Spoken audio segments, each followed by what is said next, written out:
Presiden PAS Abdul Hadi Awang sekali lagi mengajak orang Melayu menyertai perpaduan yang diusahakannya agar bangsa berkenaan dapat diselamatkan, sekaligus mencontohi langkah yang didakwanya dilakukan Nabi Muhammad SAW dahulu.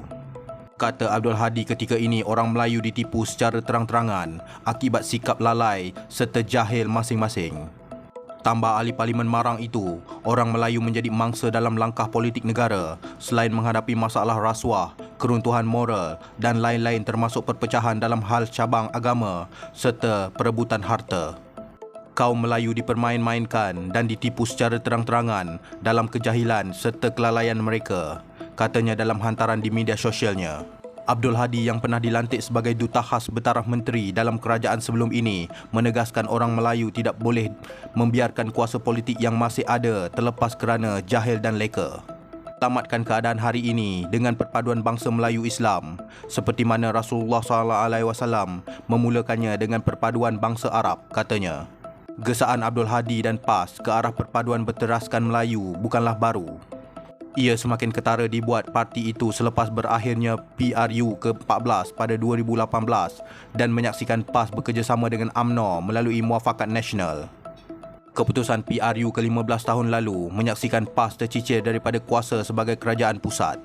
Sebagai pembangkang, Abdul Hadi antara pemimpin utama seteru kerajaan yang awal membayangkan bakal berlaku perubahan kerajaan di luar pilihan raya sekali lagi. Terbaru, PAS mengadakan kerjasama secara rasmi memberikan sokongan kepada inisiatif Proklamasi Orang Melayu yang diawali bekas Perdana Menteri Dr. Mahathir Mohamad. Inisiatif tersebut disebut mereka sebagai mahu menyatukan semua orang Melayu tanpa mengira parti.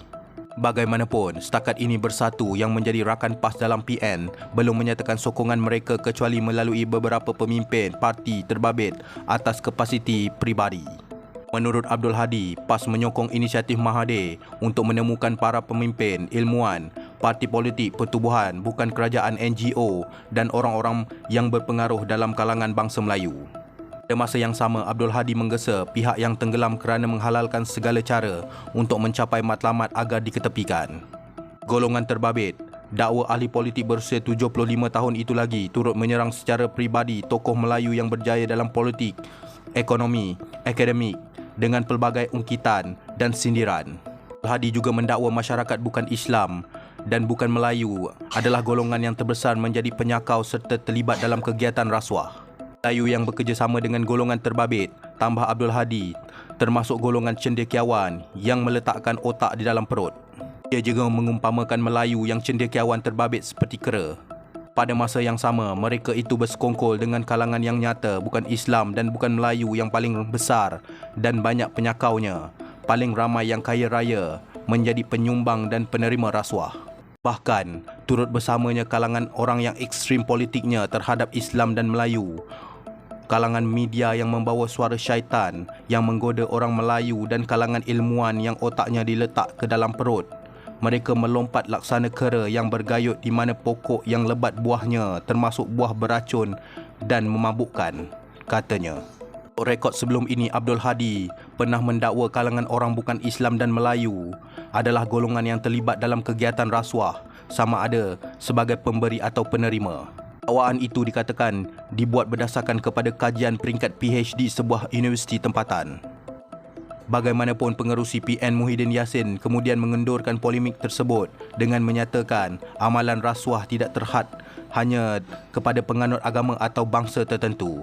Katanya, realiti yang berlaku sekarang ialah amalan tersebut dilakukan oleh semua kumpulan dan berleluasa. Justru, Muhyiddin yang juga seorang lagi bekas Perdana Menteri meminta agar isu tersebut tidak perlu diperdebatkan lagi atau dikaitkan dengan mana-mana kumpulan serta penganut tertentu. Rasuah sudah agak berlaku berleluasa. Orang bukan Islam ada melakukan rasuah, yang Islam pun ada rasuah.